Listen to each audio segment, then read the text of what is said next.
Welcome to Donmar TV News Channel. Okay, so pag-usapan natin itong website ng House of the Representatives na hack daw. Okay, ngayon lang ito ha, na-hack raw itong website ng House of the Representatives. Kung matatandaan natin, no, hinamon ni former President Duterte itong House of the Representatives, itong si House Speaker Martin Romualdez, tungkol nga dyan sa mga budget, no? Dahil nga tinitira nila itong si VP Sara dyan sa confidential funds. Ngayon, nag-rest back itong si former President Duterte tungkol dito sa mga funds ng House of the Representatives na gusto ni PRRD, na nanawagan siya, no, kasama ang taong bayan, na hindi lang si VP Sara ang mag-explain sa kanyang funds. Kayo rin ang House of the Representatives, mag-explain rin sa inyong mga funds. Oh.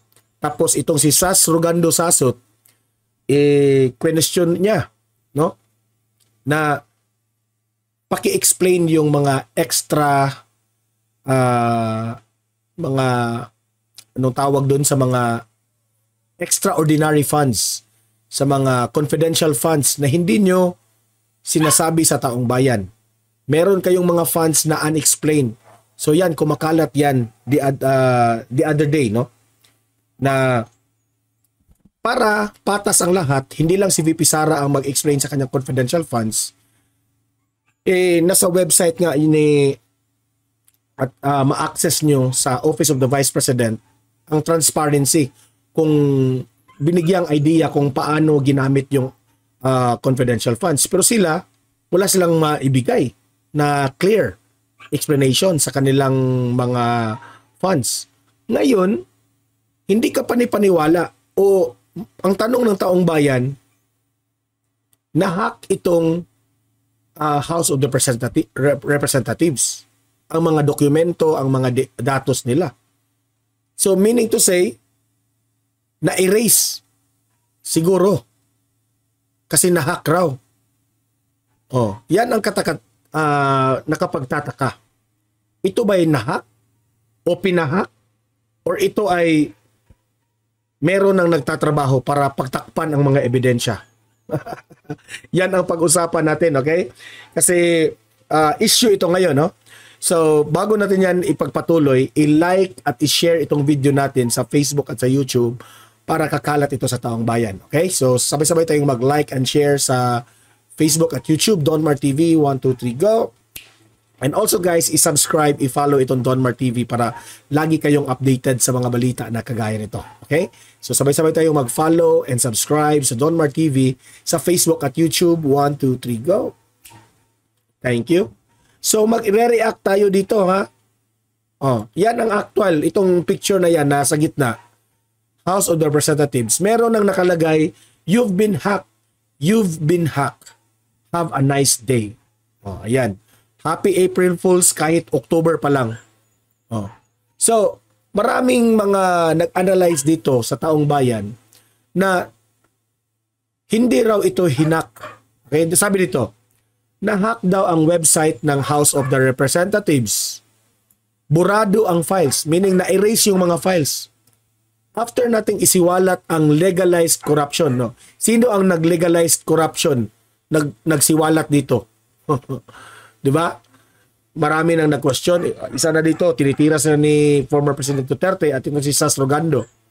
Ngayon, kapani-paniwala ba na na-hack ito? O baka may nagtrabaho na dito para ma-erase lahat ang ebidensya? Yan ang malaking tanong, eh. Yan ang mga lumabas sa isipan ng taong bayan. Baka ito, binura ito, pero ipinalabas lang na na-hack. Oh, yan ang malaking tanong. Romualdez, paki-explain ito. The people deserves to know what's the real... actually, this is still under investigation. Oh, hintayin natin ito. Pero bakit grabe yung timing? Na-hack ito pagkatapos ng banat ni former President Duterte. Yan ang malaking tanong. Bakit ngayon lang yan hack? O talaga bang na-hack yan? Sana naman ang mag-investigate dito yung hindi kasabwat ng House of the Representatives. House of the Representatives. Grabe. So, ito yung argument, Ang maintenance ng House of the Representatives, ang kanilang maintenance, meron silang fund dito, funds. 13 billion maintenance funds ng House of the Representatives of the Philippines this year, 2023. Yan ang kanilang budget sa maintenance. 13 billion, grabe, sobrang laki. Ano kayang mini-maintain dito? Bakit ang sobrang laki? Tapos, na-hack ang website. Napaka-amateur pa ng pagka-hack. Amateur dahil, ayan may nakitang mga tumatawa. Ayan yung troll na logo. Di ba? Bakit na-hack ang inyong website? 13 billion. Nasaan na yung budget? 13 billion. Sobrang laki ng budget ng maintenance ng inyong ahensya, yung House of the Representatives. Tapos na-hack? So, parang magtatanong, yung mga IT experts nyo dyan, talaga bang mababaw lang ang kanilang kaalaman dahil na-hack ito? Sa laki ng budget ninyo, hindi nyo ba ito napagbigyan ng malaking budget na hindi ito ma-hack? Na this is part of the branch sa ating gobyerno. So dapat paglaan niya ng sabi nga niyang iba imposibleng ma-hack iyan, yung House of the Representatives na website. Dahil sagrado yan. Dahil that's the government of the Filipino people. So kung totoo man na ito ay na-hack itong inyong House of the Representatives, if totoo na napasok yan ng mga hackers, hindi pala kayo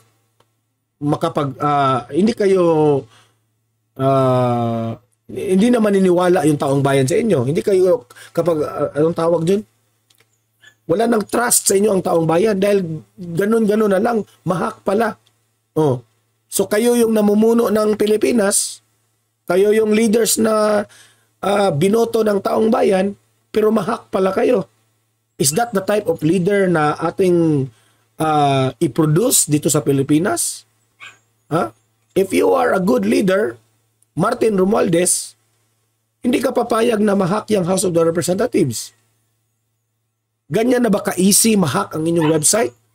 Hindi nyo ba yan pinag-isipan, pinaghandaan, na bigyan ng malaking budget na to give the best IT experts para hindi ma-hack yan? Di ba? O talaga bang walang hack na nangyari? Ito yung tanong ng taong bayan na siguro walang hackers or walang hack na nangyari dyan sa website nyo. May minamaneho lang kayo na burahin lahat ng mga ebidensya dyan.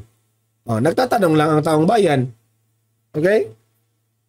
Kasi bakit ngayon lang ito na-hack na ibinulgar na dito ni Tatay Digong yung mga tunay na mga pangyayari dyan? Kayo yung umuna Kayo yung banat ng banat kay VP Sara. Ngayon, binanatan kayo ni Duterte dyan sa budget nyo, dyan sa mga funds nyo sa House of the Representatives. Ngayon, na-hack, nabura lahat. Para siguro mabura rin yung mga ebidensya. Ganon ba? Yan ang malaking tanong. Okay? Sana itong si Presidente Bongbong Marcos mag-demand ito na paimbestigahan ito. Paimbestigahan ito kung tunay ba itong na-hack o may nag-control dito na sasabihin na lang nating na-hack. Nakakahiya ka, Martin Romualdez. Your leadership, palpak. Opinion ko yan, Marami sa mga nagsabing taong bayan, palpak ka as the House Speaker. Nakipagpulong ka pa sa Makabayan Black. Binigyan mo pa ng tsansa na yung confidential funds, burahin yan, na Yan ang malaking tulong sana sa seguridad ng ating gobyerno, pero binigyan mo pansin ang Makabayan Black, palpak ka na doon. Tapos ngayon, ito na naman ang nangyari. Okay? So, ano ba talaga? Dahil ba sa iyong ambisyon, sa pagiging tambaluslos, mukhang naka-sablay-sablay na yung inyong mga trabaho dyan sa house. Hindi ka naman ganyan dati. Di ba? Ang tao, alam nyo, ang tao, magiging magaling yan sa kanilang trabaho if focus ka lang, hindi mabahira ng masama. Pero if may ambisyon ka na masama, o meron kang layunin sa future na masama, ganyan talaga, makapalpak-palpak yung trabaho. Oh. Yan ang nakikita ko kay Martin Romualdez. Opinion ko yan, ha? Yan ang nakakita ko sa kanya. Dahil sa kanyang ambisyon na magiging presidente, no? Tuloy, itong confidential funds, kinampihan niya, naburahin. Na hindi niya inisip na ito ay importante ito sa gobyerno natin. Kalabanin ang lahat ng kalaban ng gobyerno, many to mention.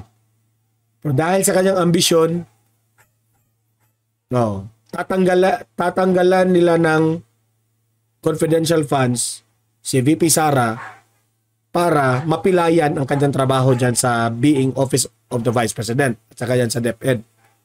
In that way, masisira si VP Sara, hindi magiging effective as a secretary na tuloy ilang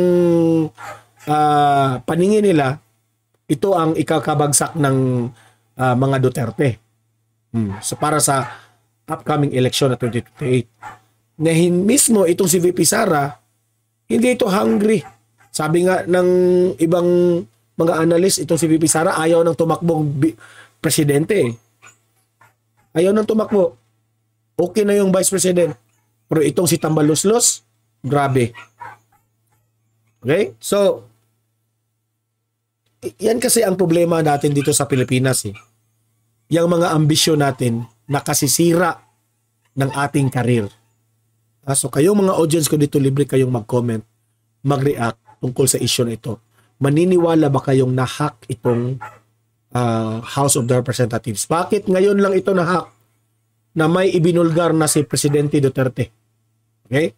Comment, react, basahin natin yan ang inyong mga komento. Like, share this video para kakalat ito sa taong bayan. I-subscribe, i-follow itong Donmar TV para lagi kayong updated sa mga balita na kagaya nito. Okay? See you in my next video. Have a great day and God bless inyong lahat.